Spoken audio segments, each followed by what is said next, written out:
Hi folks, Huckleberry, Ghost Town Knives. I'm going to talk about how and when to apply Renaissance wax. Now, this is some really great stuff. It is a fantastic preservative and a pretty good cleaner, but it is not an everyday carry item. This is a storage wax. So one of the first things I do when I get something that I'm not going to carry or use is coat it in this stuff. It cleans all the junk off, any fingerprints that might be around. I get a lot of the display knives from Walmart, just due to the amount we buy. And this really helps cleaning them up and storing them, so I don't, when I go to grab one off my product shelf, I don't have any rust or issues to deal with before I start working on it. So this is a brand new 110. One of the very first things I do is clean the inside, because you want to clean the inside first. It's harder to get to. I find it easier to just get the hard to get spots first, and that way you can kind of focus on the overall picture afterwards. It really helps to smash your Q-tips a little bit. Doesn't hurt your knife, and makes them a lot easier to get into the internals of these knives. You want a very liberal coating, especially on the inside where you're not able to clean it as easily. And I'm just thoroughly pushing up against the spring and the lock bar, the inside of the pivot. Obviously, again, this is a really good cleaner, so it grabs a lot of the buffing compound and manufacturing debris that is on every single 110.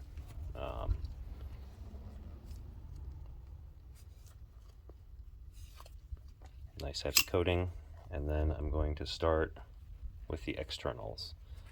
Very, very liberal application to begin with. You want it to be wet, the whole knife. You want it to be wet with wax,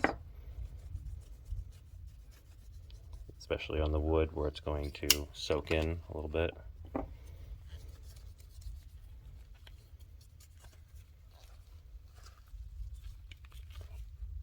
Be very careful doing this. These are obviously sharp, and this stuff is a little bit slippery. So I'm just looking for dry spots, adding a little bit more. Again, it does a really good job on cleaning. That isn't manufacturing debris, that is just gunk. And then, especially on your blades, carbon steel or stainless steel, you want a nice thick layer. Again, you want the blade to look wet. Try to work it around your pivots. It will naturally fill all these little gaps and holes between the scales and so on, but you still just want to make sure you get really well in there, because we're storing this thing, so we want it to be thoroughly coated. And when I hear that people use Renaissance wax, this is what I picture. This is what I see most. This is what's most common, especially among sword and knife guys. But the real trick with this stuff is the next step, which is the removal. The absolute critical step of removing all of the excess wax. You're not removing all of the wax, you're removing the excess. It is a microscopic wax, and it will leave a protective layer. I have swords that have been on my wall for years now without showing any signs of rust, and I mean, we're talking high carbon steels on the wall in Michigan. I mean, it is a very, very moist environment here. To get the insides, you're going to want to use the same method you use to get the wax in there, but just carefully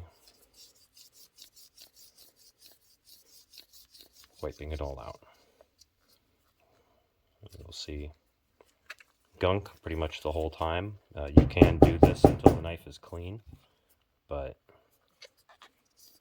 for my demonstration purposes, I'm just doing the application process here, not a complete cleaning.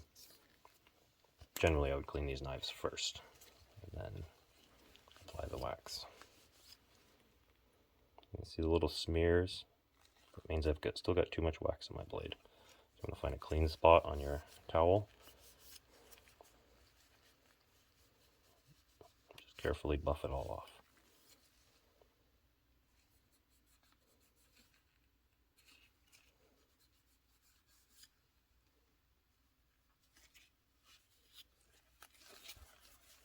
And once it is completely clean, you will notice a homogeneous finish. Everything has got the same level of dull sheen to it, with no wet spots and no fingerprints. That is the amount of Renaissance wax you were supposed to have on your products. This will protect it for years. It will prevent the ingress and egress of moisture, which will prevent your scales from swelling and shrinking over time. Not completely, but it will help quite a bit. Just the natural moisture in the air really does a number on untreated wood. And I find this helps a lot.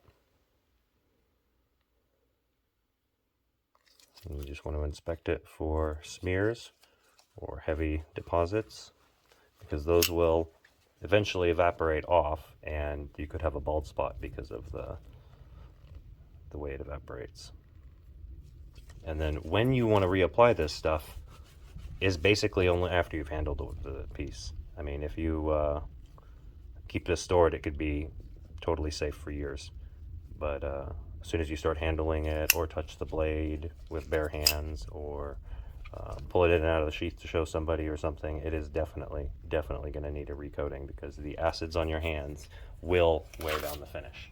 They will pull the microcrystalline layer right off of there.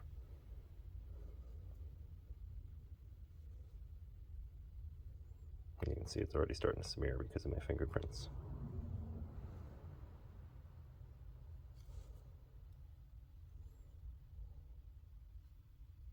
Anyway, that's Renaissance wax. Thanks for watching, folks.